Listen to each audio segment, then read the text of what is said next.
नाटककार और मराठी पत्रिका विद्रोही के संपादक सुधीर ढवळे जाति संबंधित अत्याचारों के खिलाफ लगातार लड़ने वाले कार्यकर्ता रहे हैं।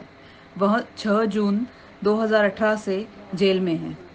रोना विल्सन ने जेएनयू से फिलॉसफी में एमफिल किया है। वो राजनीतिक कैदियों के हालात पर शोध कर रहे थे। 6 जून 2018 से जेल में। प्रोफेसर शोमा सेन नागपुर यूनिवर्सिटी में अंग्रेजी विभाग की हेड थीं। वे दलितों और औरतों के अधिकारों के लिए लड़ने वाली जानी मानी कार्यकर्ता रही हैं। प्रोफेसर आनंद तेलतुंबड़े एक अंतर्राष्ट्रीय स्तर के जाने माने विद्वान एवं बुद्धिजीवी हैं। ये पेशे से प्रोफेसर भी हैं और इन्होंने जाति उन्मूलन के मुद्दे पर कई सारे लेख और किताबें लिखी हैं जो दुनिया भर में प्रसिद्ध हैं। वरवरा राव, जो इस साल 80 के हो जाएंगे, तेलुगु साहित्य के विख्यात कवि और साहित्यिक आलोचक हैं और लेक्चरर भी रह चुके हैं। नव उदारवाद नीतियों का विरोध करने वाले विद्रोही कवि होने के नाते उन पर अलग अलग वक्त 25 से अधिक झूठे मामले दर्ज किए गए हैं। वे 28 अगस्त 2018 से जेल में हैं। पत्रकार व मानवाधिकारों के कार्यकर्ता गौतम नवलखा पीयूडीआर के सचिव रहे हैं। वे कश्मीर में मानवाधिकारों और इंसाफ के लिए अंतर्राष्ट्रीय जन सुनवाई के संयोजक थे। सुधा भारद्वाज ने मजदूर संघ में भी काम किया है और बतौर वकील भी। 31 वर्षों से वे छत्तीसगढ़ के आदिवासी समुदायों के जल, जंगल, जमीन के हकों के लिए बड़ी बड़ी कंपनियों का विरोध करती आई हैं। वे आईआईटी कानपुर की ग्रेजुएट हैं और 28 अगस्त 2018 से जेल में हैं। महेश राउत टिस से पोस्ट ग्रेजुएट हैं। वो गढ़चिरौली जिले में आदिवासी समुदाय के अधिकारों के लिए काम करते आए हैं। 6 जून 2018 से जेल में। वर्नॉन गोंजाल्विस आदिवासी समुदायों और कोयला खदानों के मजदूरों के बीच काम करने वाले लेखक, अध्यापक और मानवाधिकार कार्यकर्ता हैं। शांत मिजाज के वर्नॉन गोंजाल्विस जेल के अंदर भी बाकी कैदियों के लिए साक्षरता और साहित्य की क्लास चलाते हैं। अरुण फरेरा अपनी किताब कलर्स ऑफ द केज के लिए मशहूर हैं। इसमें उन्होंने अपने नक्सलाइट होने के फर्जी इल्ज़ाम के चलते जेल में गुजरे सालों के बारे में लिखा। छूटने पर उन्होंने कानून की पढ़ाई की और दरकिनार लोगों के लिए मुफ्त में वकालत की। सुरेंद्र गैडलिंग थिएटर के साथ एक करीबी रिश्ता कायम रखते हुए प्रख्यात एडवोकेट रहे हैं। उन्होंने खास तौर पे आतंकवाद के इल्ज़ामों में फंसाए गए लोगों का बचाव किया है। वे 6 जून 2018 से जेल में हैं। ये सभी मानवाधिकारों के लिए लड़ने वाले लोग हैं।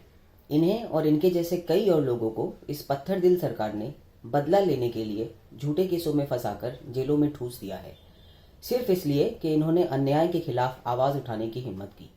अभी हाल ही में युवा छात्रों की जो गिरफ्तारियां की गईं, वो भी कोविड महामारी के चलते, जिसमें सफूरा जरगार, गुलफिशा, मीरन हैदर, आसिफ इकबाल तन्हा, जामिया के अन्य छात्र और पिंजरा तोड़ के कार्यकर्ता शामिल हैं।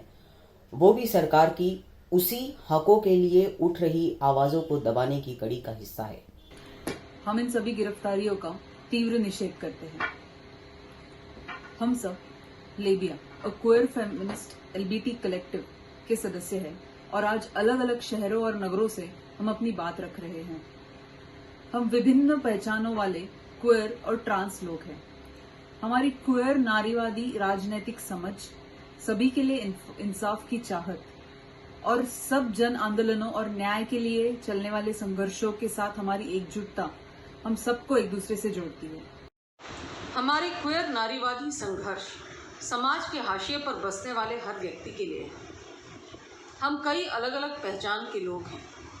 हम क्वेयर हैं, आदिवासी भी, दलित भी, धार्मिक अल्पसंख्यक समुदायों से भी, विकलांग भी, ट्रांस भी, इंटरसेक्स भी। कई मायनों से हम हाशिए पर डाले गए हैं और इसीलिए सभी दरकिनार लोगों के मानव अधिकारों के लिए लड़ने वाले लोगों की गिरफ्तारी का मुद्दा हमारे लिए एक बहुत अहम मुद्दा है। अब भी क्यूअर और ट्रांस लोगों को वो सारे अधिकार और सुविधाएं हासिल नहीं है जो उनको मिलती है, जो हमारी कानून व्यवस्था की और समाज के ज़्यादातर लोगों की नज़र में नॉर्मल होते हैं। हमारा अस्तित्व ही अपने आप में उन कड़े सामाजिक नियमों में को चुनौती देता है। संविधान में सबको दिए गए मौलिक अधिकार और समानता, न्याय और जनतंत्र जैसे मूल्यों पर आधारित समाज का आश्वासन, यही हमारे हकों की लड़ाई में हमारे संघर्ष की बुनियाद है। न्याय का ढांचा हमारे निजी और सामाजिक क्षेत्रों में होने वाले शोषण से हमें राहत देने का वादा करता है। इन संवैधानिक मूल्यों को बरकरार रखने की जिन सत्ताधारी लोगों पर जिम्मेदारी है, वही जब संविधान के मूल्यों के विपरीत जाकर संघर्षशील लोगों के खिलाफ हो जाए, तब संघर्ष करने वालों के साथ खड़े रहने के अलावा हमारे पास और कोई रास्ता नहीं है।